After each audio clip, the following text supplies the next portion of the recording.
WPTV. Welcome back to the desk. As the MLB season comes to a close, news and rumors have circulated. Jake has the latest. Thanks, Chris. Good to be back, and the same goes for Mets manager Terry Collins, as reports say he isn't going anywhere. Although Mike Puma reported last week that the Mets would be cutting ties with him after the season, Collins claims the opposite.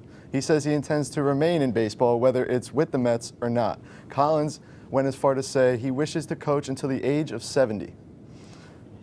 Also, culture shock to those in Miami, as Derek Jeter has reportedly fired 4 front office executives from the Marlins this week. One of the 4 released was Jack McKeon, who led the team to a championship in 2003. The sale of the Marlins was approved by the Major League Baseball Wednesday earlier this week. And finally, the Orioles have announced that they have zero intentions of shopping Manny Machado this offseason. He's due to highlight a 2019 free agent class, including Bryce Harper and Nolan Arenado. Machado has proven that he could be worth Giancarlo Stanton money as the O's try to work on an extension. Thanks, Jake. Now we're going to send it over to Joe Rhea and Jeff Lombardi with the latest in the MLB gossip.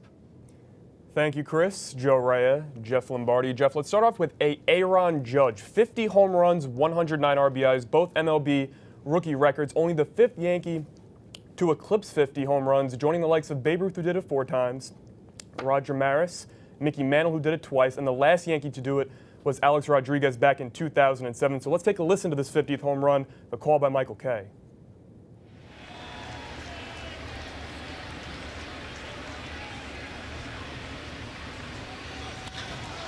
Deep to left field, going back Cabrera, looking up, see ya, he's done it, home run number 50. No rookie has ever hit 50 home runs in a season till Aaron Judge right now.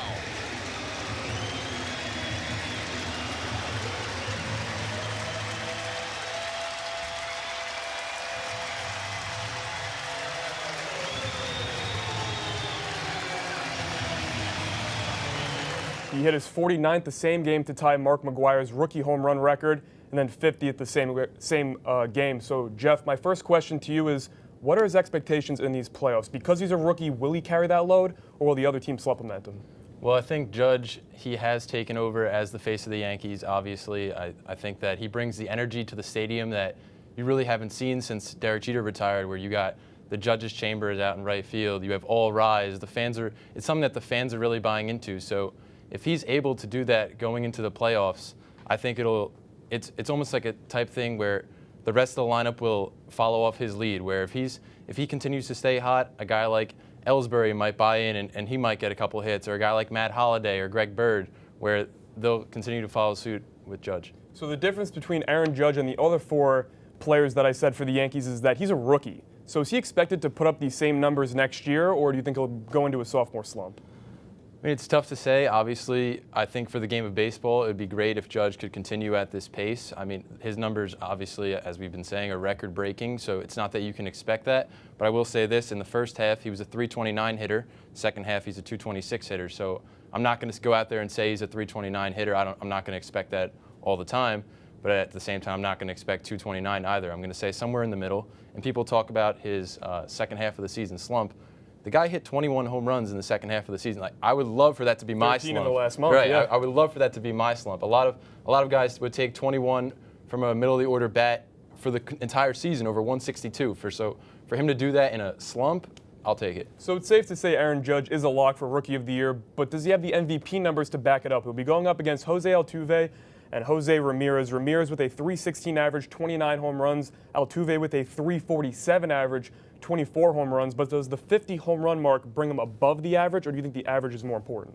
Well, I would say the deal with Judge is he was the best player in baseball the first half. I think anyone who follows the game can understand that and knows by far he was the best player. He was the starting right fielder for the American League and the All-Star game. He even carried that in, had a phenomenal home run derby performance. He was the man. He took baseball by storm. There were people talking if he could become the next face of baseball, challenging guys like Trout and Harper. That's how big that he was. So I think he had a 6-week hiatus in the middle of the season. I mean, obviously, that's not what you would want from an MVP kind of candidate. But at the same time, he picked it up where it mattered most. In September, He has 13 home runs. He has 30 RBIs. And that's what the writers look at. The writers who vote for the MVP look at a guy who came through when his team needed him, who came through at the end of the season, leaving that lasting memory on them, like that he came through when the Yankees were in need of a run going towards the wild card chase, or even as they continue to chase down Boston these last couple days. Well, whatever he did fix did help. In the first 46 games after the All-Star break, a 176 average, only 7 home runs. The last 19, a 317 average. He's got 11 home runs. All right, let's move on to kneeling in baseball. And yes, it's in baseball now, too. Not only the NFL, Bruce Maxwell of the Oakland Athletics took a kneel the same day as the NFL players did. The MLB came out with a statement for that saying, quote, Major League Baseball has a long-standing tradition of honoring our nation prior to the start of our games. We also respect that each of our players is an individual with his own background, perspectives, and opinions, end quote. So, Jeff, do you think we'll be seeing more of this in baseball? Well, I would say for the time being, no, and that's because with the playoffs coming around, I don't think that players, no matter how strongly they feel, will want to do that as it's at this crucial time of the season where it could prove as a distraction for their team. I think in the case of Maxwell, it's interesting because he was actually born on a military base, so he has people say that kneeling is, disrespecting the military and the army and stuff like that. But for a guy like Maxwell, where he was born and he lived through being a military baby, I think that's a significant change from what we're used to, because a lot of guys don't have that type of background. Obviously, he made headlines. He was on the cover of Sports Illustrated, so I do feel like this is a very big thing for the MLB going forward, but we will have to wait and see, because I don't see it happening at any time soon. All right, well, if it does happen, it will be in the 2018 season, because the 2017 season is coming to a close as we move on to the MLB wildcard game. For the National League, it will be on Wednesday, October 4th. The American League will be on Tuesday, October 3rd. Let's start off with the National League. Arizona does have the home field advantage against the Rockies. Technically, the Brewers are only 2 games back. Mathematically, they're still in it. What are your chances of them actually catching up? I would say the Brewers, 2017 was fun for them, but I don't think they're going to make the cut. The Rockies do have to face Kershaw on Saturday, so that could potentially give them a chance, but they would have to sweep, and the Rockies would have to sweep St. Louis, and the Rockies would have to get swept by the Dodgers. I just don't see that happening. So it will be an NL West matchup, the Diamondbacks and the Rockies. I really like the Diamondbacks, how they come into this game. One thing that's been great for them this year as opposed to last year was their starting pitching. Zach Greinke, he signed that big contract, 6 years, $205 million. Last year, he dealt with some injuries really for the first time in his career. He didn't pitch as expected. This year, he regained his form, 17-6, sub-3 ERA, another 200 strikeout year, another 200 inning year. That's what you need, especially on a team with a lot of young guys on the staff. Then you had a guy in Robbie Ray finally come into his own. That's who they acquired from Detroit in the Didi Gregorius trade with the Yankees. So it all comes full circle here for them, where he's coming into his own at 25 years old. He had a career high in wins, strikeouts, his lowest career ERA. And then your back 3 in the rotation is Patrick Corbin, Taijuan Walker, who they got in the trade from Seattle this offseason, and Zach Godley, who came up this year as kind of a diamond in the rough, where he was a swingman the previous 2 years, and this year the guy goes out and has a sub-3.5 ERA as a number 5 starter. So for them, I really think that they have the ball rolling in the right direction. Obviously, the wild card game is just a one-game thing, but if they are able to get past that, which I think they will, I think they can be a serious contender in the National League. So then let's move on to the American League wildcard game taking place on Tuesday, October 3rd. The Yankees right now will be taking on the Twins.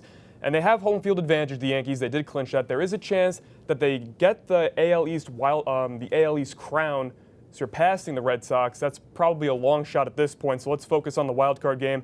They have home field advantage. They are dominant at home, 48-28 at home, under 500 on the road, only 40-41. So how important is it that the Yankees did get this home field advantage for the wild card game? Well, I think the home field advantage, obviously for any team, it's important, but for the Yankees especially, coming into that with the lure and the prestigiousness of Yankee Stadium, obviously it's not where all the legends played, but even coming into this Yankee Stadium, it's a different feel for visiting players entering that clubhouse and being in the house that Steinbrenner built, quote unquote. So if the Yankees do win this game, do you think it will be with the bats with Aaron Judge, the relief pitchers, they have 5 relievers with under a 3 ERA, or the starting pitching, which will at this point most likely be Luis Severino? I think Severino is poised enough to take the ball. He's taken the ball lately in a lot of big starts, shown a lot of energy, which you love to see as as a guy, as a fan of just of the game, you just want to see energy from your players. So for him to go out there, and he's actually been, almost charismatic in the way where on Sevi, it's almost, like the Mets had with Harvey Day. It's almost like when Severino takes the ball, the Yankees are going to have a good shot to win. As far as the bullpen goes, you have two guys in Chad Green and Dellin Betances with 100 strikeouts, which that doesn't happen very often, even in today's game where it seems like guys are striking out every other at bat. You have the $86 million man in Aroldis Chapman, where that could be interesting because the Yankees, the one thing that they lack in the bullpen is the left-handed arm. They have Chasen Shreve, and he's really scuffled down the stretch run.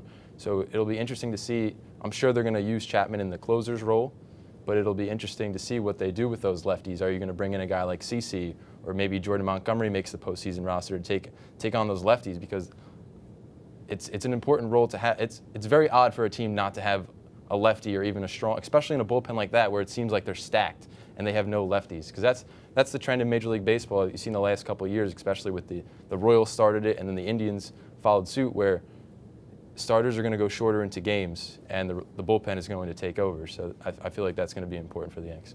Always a pleasure, Jeff. Joe Rea, Jeff Lombardi, let's send it over to Stephen Bologna with the latest on the Yankees. Are back in the playoffs for the first time since 2015. It was supposed to be a rebuilding year for them, but they shocked the world and wound up with a 90-win season. Aaron Judge led the way with an MVP-caliber season, hitting 50 home runs, becoming only the 5th Yankee to ever do it, and the first since Alex Rodriguez. But the question still remains, do the Yankees have the talent to compete in the playoffs? Most of these players are young and have never even sniffed the playoffs before. But no matter the outcome, it is important that they soak in the experience while they can. I am Stephen Bologna with WPTV. If the season were to end today, we will see the Twins traveling to face the Yankees and the Rockies heading to the Diamondbacks. The Nationals and Cubs are locked in to face each other in the NLDS. Also, the Astros and the Red Sox seem to be matching up in the ALDS. The Indians and the Dodgers have both clinched home field advantage. That's all the time we have for baseball, but do not go anywhere because up next is football.